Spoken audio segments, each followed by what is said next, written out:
मेरे प्रिय विद्यार्थियों, आज मैं आपके लिए रीतिकाल पर चर्चा करने जा रहा हूँ। रीतिकाल पर चर्चा करने से पूर्व हमें यह समझना आवश्यक है कि रीति का अर्थ क्या होता है और इस काल को रीतिकाल के नाम से ही क्यों अभिहित किया गया।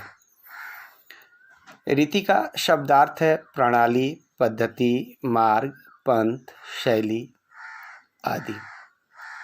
लक्षणा से रीति का अर्थ होता है विशिष्ट कार्य पद्धति। काव्यशास्त्र की एक विचारधारा द्वारा रीति को काव्य की आत्मा माना गया है। रीति सिद्धांत के प्रवर्तक हैं आचार्य वामन, जिनका कालक्रम ईस्वी सन की 9वीं शताब्दी के मध्य का है।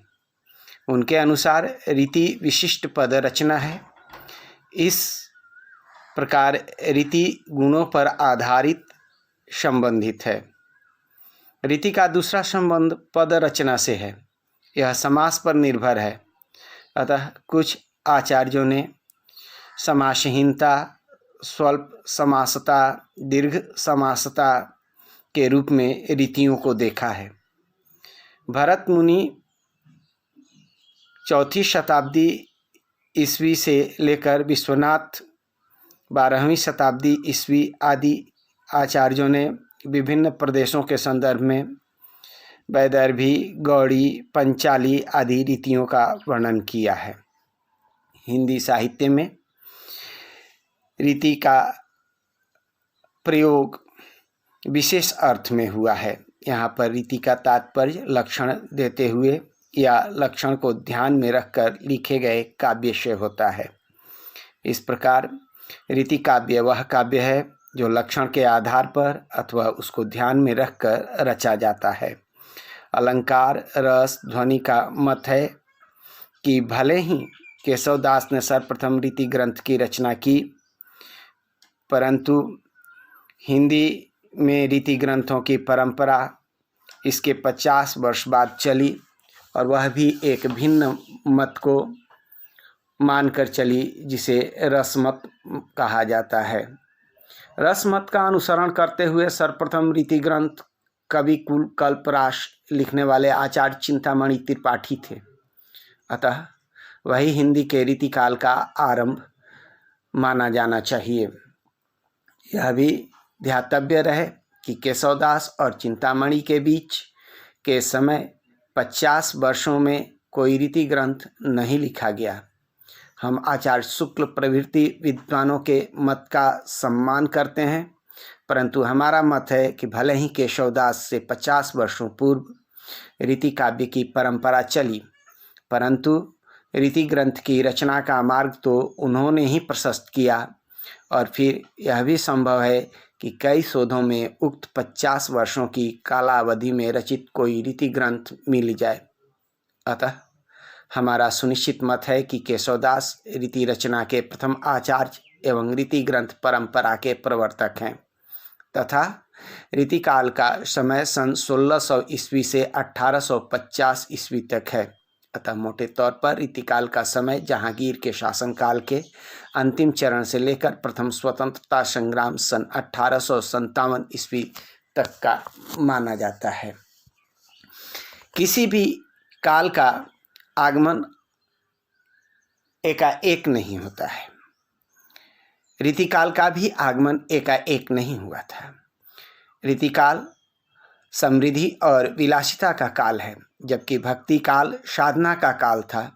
भक्ति आदि को लेकर इसके उदाहरण के रूप में रचित हिंदी काव्य इस साहित्य रीति साहित्य के अंतर्गत आता है। सन 1600 ईस्वी से लेकर सन 1850 ईस्वी तक की अवधि में इस प्रकार के ग्रंथों को रचने की परंपरा रही, अथवा इस कालावधि में प्रायः प्रत्येक महत्वपूर्ण कवि ने इस प्रकार के ग्रंथ लिखे। अतः इस कालावधि को रीतिकाल कहा जाता है। रीतिकाल के आरंभ समय अथवा उसकी कालावधि के संबंध में विद्वानों में मतैक्यता का अभाव पाया जाता है। बाबू श्याम सुंदर दास आदि विद्वान रीतिकाल का आरंभ आचार्य केशवदास से मानते हैं और रीतिकाल की अवधि को सन 1600 से सन 1850 तक मानते हैं, जबकि पंडित रामचंद्र शुक्ल आदि विद्वान चिंतामणि त्रिपाठी से रीतिकाल का आरंभ मानते हैं और इनके अनुसार रीतिकाल की कालावधि सन 1650 से 1850 तक ठहरती है। दोनों वर्गों के विद्वानों के अपने तर्क हैं। बाबू श्याम सुंदर दास का कहना है कि सर्वप्रथम आचार्य केशवदास ने हिंदी में कवि प्रिया और रसिक प्रिया की रचना करके रीति ग्रंथ रचना का मार्ग प्रशस्त किया। भले ही उनके मत का अनुसरण अन्य किसी कवि ने नहीं किया, पंडित रामचंद्र शुक्ल प्रभृति विद्वानों के काल और रीतिकाल में मुख्यतः भिन्नता यही है। हिंदी में रीति काव्य के विकास की परंपरा के कई कारण माने जाते हैं। एक कारण तो संस्कृत साहित्य में इसकी विशाल परंपरा है। दूसरा कारण है कि कवियों को प्राप्त राजाश्रय, जब अकबर ने सर्वप्रथम भाषा कवियों को राज्याश्रय प्रदान किया और यह परंपरा काफ़ी समय तक मुगल बादशाहों, नवाबों एवं हिंदू राजाओं तक चलती रही। तीसरा कारण है कि कवि और काव्य के स्वतंत्र रूप की प्रतिष्ठा इस क्षेत्र में केशवदास का योगदान अत्यंत महत्वपूर्ण है और इसी कारण दीर्घकाल तक केशवदास को इतना अधिक सम्मान प्राप्त हुआ। चौथा कारण है तत्कालीन राजनीतिक, सामाजिक एवं धार्मिक परिस्थितियां। कुल मिलाकर हम कह सकते हैं कि इन्हीं परिस्थितियों के बीच रीतिकाल का विकासात्मक पल्लवन पुष्पन हुआ और इस रीतिकाल में अधिकांशतः कवि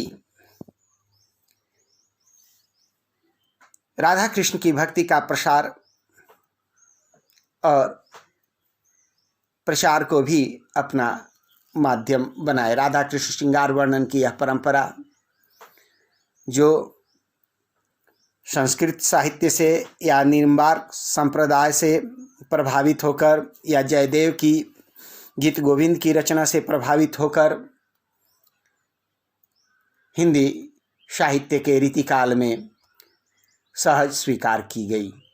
राधा कृष्ण श्रृंगार वर्णन की यह परंपरा रीतिकाल के कवियों ने और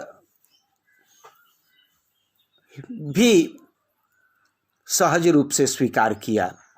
इसके अतिरिक्त आश्रयदाताओं के मनोरंजन के निमित्त इसमें कामुकता विशेष का पुट दिया। नायिका भेद कथन के अंतर्गत उन्होंने इस प्रकार के काव्य के रचना का अवसर प्राप्त किया।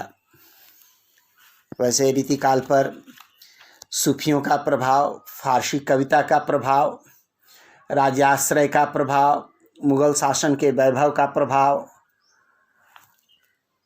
भी पड़ा। इसके अतिरिक्त तद्युगीन सामाजिक